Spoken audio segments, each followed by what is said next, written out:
Okey. Jadi cikgu bagi contoh lain kat sini. Kamu boleh nampak kat situ. Contoh 11 ni dia nak suruh kita tentukan pusat pembesaran dan juga faktor skala lah. Dua benda dia suruh kita tentukan. Jadi first kali kita cuba tentukan dia punya faktor skala. Okey, faktor skala tadi kita boleh tentukan dengan cari panjang sisi imej bahagikan dengan panjang sisi objek lah. Jadi imej kita ingat, imej dengan beza dengan objek dia perlu ada koma kat atas ni. Okay, jadi panjang sisi dia adalah 4 unit. 4, ni imej. Dia punya panjang sisi objek yang sepadan adalah 2. Jadi ini kita punya panjang sisi objek. Jadi bila 4 bahagi 2, skala kita adalah 2 lah. Okay, jadi first untuk soalan dia minta kita punya faktor skala. Yang kedua dia minta pusat pembesaran. Cara dia masih sama tadi. Tarikkan titik yang sama dengan titik yang sama, dapat satu garis lurus. Jadi kalau contoh ni dia buat 4 garisan untuk titik yang sama, dapat satu garis lurus. Semua garisan ni akan bertemu pada satu titik persilangan lah. Jadi sebenarnya ini adalah kita punya pusat pembesaran. Itu cara dia untuk kita cari pusat pembesaran lah. Okay, jadi seterusnya, contoh ni kita cuba buat. Dia ni pun tak ada dalam buku kamu, cikgu bagi tambahan saja. Okay, dia suruh kita tentukan pusat pembesaran dan dia suruh kita tentukan pusat pembesaran. Satu soalan. Yang kedua, dia suruh kita tentukan faktor skala. Dua soalan ditanya. Bagi setiap pembesaran berikut lah. Maksud kita ada beberapa soalan yang sama.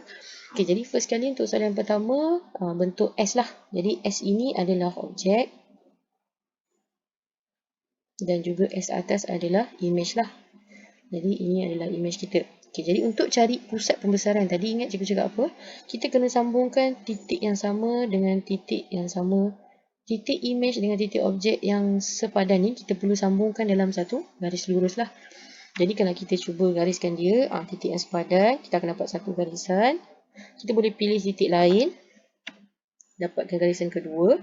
Dan juga kalau kita nak nampak lagi cantik, boleh cari lagi satu garisan ketiga. Dan juga titik persilangan yang kita jumpa ni, ini sebenarnya adalah kita punya pusat pembesaran lah. Titik persilangan bagi garis-garis tersebut. Jadi ini adalah pusat pembesaran kita. Okay, jadi yang kedua dia minta kita nyatakan faktor skala bagi setiap pembesaran yang berikut. Okay, jadi first yang kita kena tengok kita punya rumus. Okay, nak dapatkan faktor skala perlukan panjang sisi imej bahagikan dengan panjang sisi sepadan objek lah. Okay, jadi panjang sisi imej kita boleh ambil kat sini lah sebenarnya. Kita nampak kat sini. Imej kita 1, 2, 3, 4. Jadi kita boleh letak kat sini. Panjang sisi imej kita 4. Panjang sisi objek kita 1, 2 lah. Jadi 4 bahagi 2 sebenarnya faktor skala kita adalah 2. Itu benda dia. Okay, jadi dapatlah kita punya dua jawapan tadi lah. Satu, pusat pembesaran. Yang kedua, faktor skala. Okay, ini contoh lain untuk cari soalan masih sama. Tentukan pusat pembesaran, cari faktor skala dia. Okay, jadi untuk cari pusat pembesaran masih guna cara yang sama. Gariskan titik yang sama dalam satu garis lurus. Okay, ini titik yang pertama. Titik yang kedua kita boleh pilih yang bawah. Dan juga titik yang ketiga. Jadi kita akan dapatlah satu titik persilangan. Ini yang kita panggil pusat pembesaran. Okay, pusat pembesaran. Okay, jadi bila dah ada pusat pembesaran, nak cari faktor skala, masih guna cara yang sama. Panjang sisi imej bahagi dengan panjang sisi objek.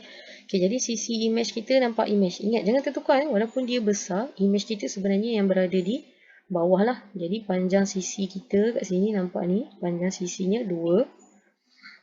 Panjang sisi kita 2.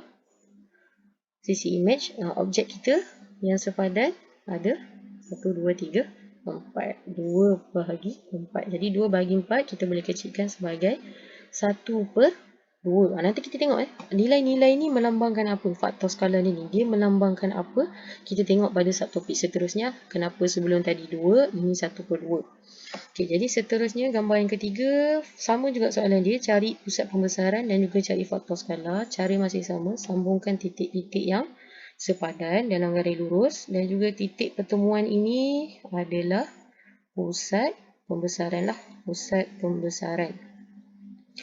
Okey, jadi pusat pembesaran kita dah ada dan kita perlukan faktor skala. Masih sama dia punya formula, panjang sisi image. Sisi image kita ingat ni, image pun jangan tertukar, image kita yang kecil ni. Jadi panjang dia adalah 1 ke atas. Okey, panjang sisi yang sepadan 1, 2, 3. 1 image, 3 objek. Jadi 1 bahagi 3. Jadi 1 bahagi 3 tak boleh dikecilkan. Jadi jawapan akhir adalah 1/3 lah kita punya skala. Okey, kat sini kita tengok pula gambar ni. Jadi kita sama juga masih perlu cari dia punya pusat pembesaran dan juga faktor skala. Okey, jadi sambungkan titik-titik yang sepadan dapat dalam garis lurus. Jadi dekat titik persilangan dia, ini kita punya pusat pembesaran lah, pusat pembesaran. Okey, jadi pusat dah ada, kita perlu cari dia punya faktor skala guna rumus yang sama. Okey, panjang sisi image kita adalah 2. Nampak ni image 2. Kita perlu bahagikan dengan 1, 2, 3, 4 lah. 2/4. Okey, 2/4 boleh dikecilkan sebagai 1/2 lah. Okey, 1/2. Okey, apa yang cikgu nak terangkan kat sini, nampak tak? Sebelum ni image kita semuanya, kalau cikgu boleh undur sikit. Semuanya image dia berada satu bahagian sama dengan kita punya objek lah. Tapi kat sini kalau kamu nampak soalan ni, dia berbeza. Sebab ini titik pembesaran kita sebelah satu objek, sebelah bertentangan dia image. Jadi sebenarnya jawapannya kamu kena letak negatif lah. Nanti cikgu akan terangkan lebih lanjut lagi mana datangnya negatif dan juga 1/2 tu lah dikecil pada kosong. Okey, jadi contoh lain kita boleh sama juga cara cari dia punya pusat pembesaran. Dapat kat sini, ini kita punya pusat lah, pusat pembesaran. Jadi faktor skala dia masih sama juga cara. Ni image, jadi 1, 2, 3, 4. Jadi kita punya image 4, objek kita 2 lah. Jadi 4 bahagi 2, skalanya 2. Dan yang terakhir, contoh yang kita ada kat sini, sambungkan titik-titik dia untuk dapatkan pusat pembesaran. Okay, ini kita punya pusat pembesaran. Okay, jadi faktor skala kita sama juga cari dia punya panjang sisi image lah. Panjang sisi image kita, nampak ni image, kalau kamu kira 1, 2, 3, 4, 5, 6, 7, 8. Jadi 8 bahagi dengan 1, 2, 3, 4. 8 bahagi 4, kamu punya faktor skala masih lagi 2 lah. Jadi itu cara dia untuk kita cari pusat pembesaran dan juga faktor skala. Okey, soalan seterusnya dekat muka surat 32. Ini kamu punya homework lah. Kamu boleh buat, cuba buat dulu. Cari dia punya soalan masih sama. Dia nak pusat pembesaran dan juga faktor skala lah. Okey, jadi cuba buat soalan ni dan nanti hantar balik pada cikgu dan juga untuk cikgu semak lah. Kalau ada apa-apa soalan boleh PM cikgu lah. Itu je untuk hari ni.